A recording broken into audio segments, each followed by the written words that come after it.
Good day everyone, Leo Smith Master here with a spooky video for this Halloween.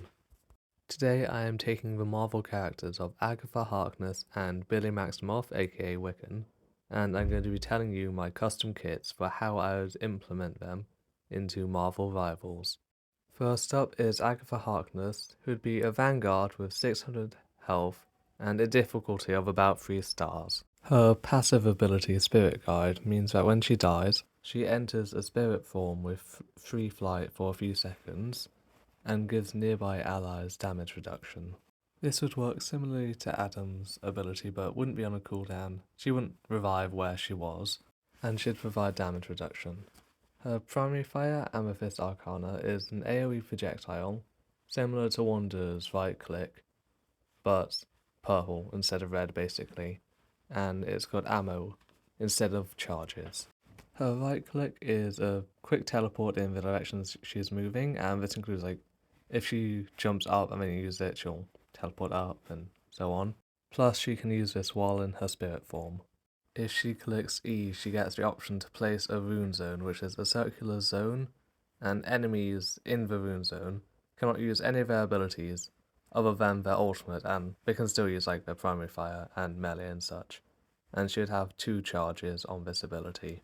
It would appear as a circle on the ground with a magical purple border and some runes floating in it.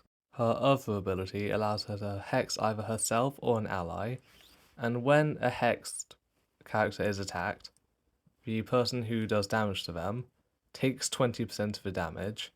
So basically, the target would suffer 80% of the damage, and the person using it would take the other 20%. This discourages enemies from attacking that particular ally, but it would be also useful to use on a Scarlet Witch when she was using her ultimate, or a Punisher to stop him from being killed, again while using his ultimate.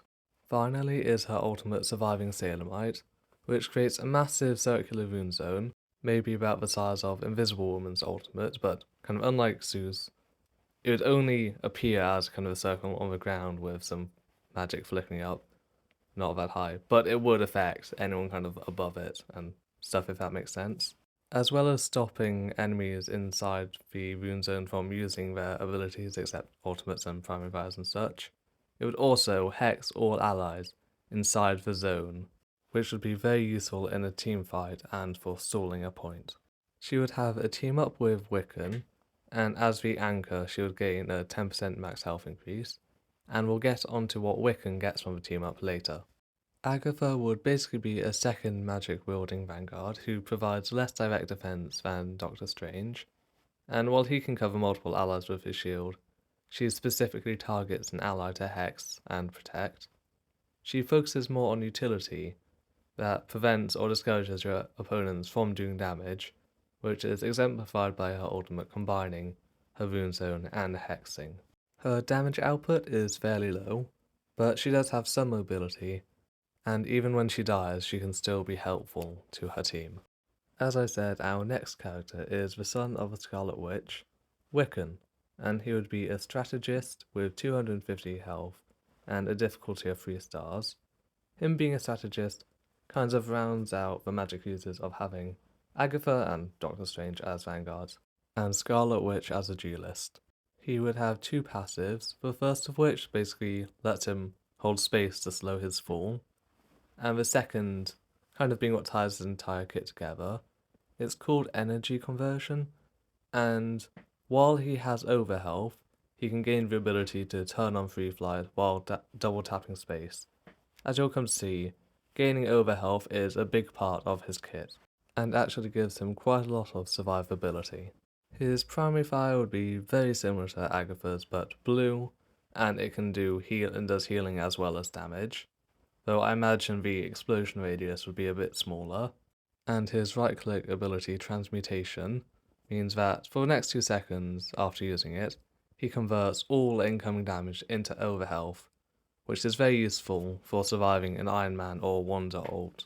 His E ability, Mystic Enhancement, would allow him to target an ally, and for the next few seconds, their damage is increased, and when it ends, he gains overhealth proportional to the damage dealt. and this would be better than Mantis's damage buff. His left shift ability, Astral After Image, would work very similarly to Sombra's old Translocator in Overwatch in terms of he can place down an Astral After Image, and then if he clicks F, he can teleport to it and gain some overhealth. For Wiccan, it and his allies, it appears a kind of a floating hologram of him, but for his enemies, it'd only kind of be a small blue ghostly circle just on the floor, so they could know where it was, but it wouldn't be too obvious. And when he died, it would disappear, so that he couldn't just use it to instantly get back into the fight or anything.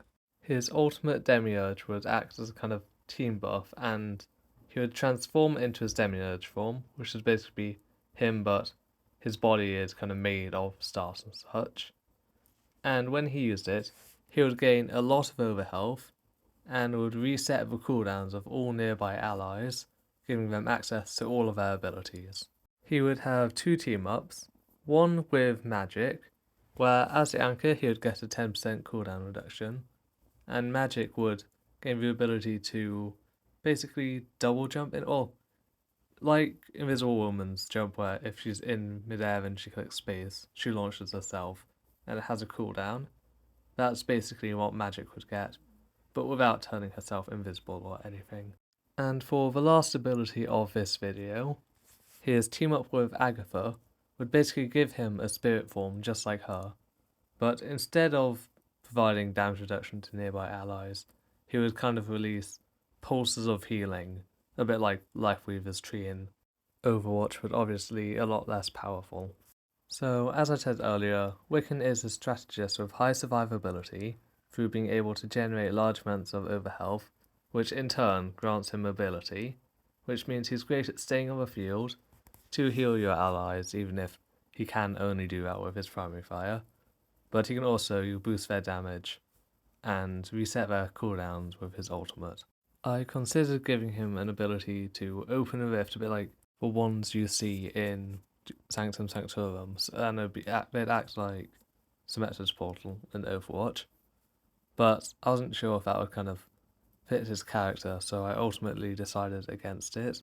Comment down what other characters you'd like me to make in Marvel Rivals, because I will add them to my list of characters to make, which at the moment is quite big because I've got some from a few years ago. But I am going to try and get that list complete, as my next video of adding Marvel characters to Marvel Rivals will be Mystique and Sabretooth, both of whom have been suggested to me before.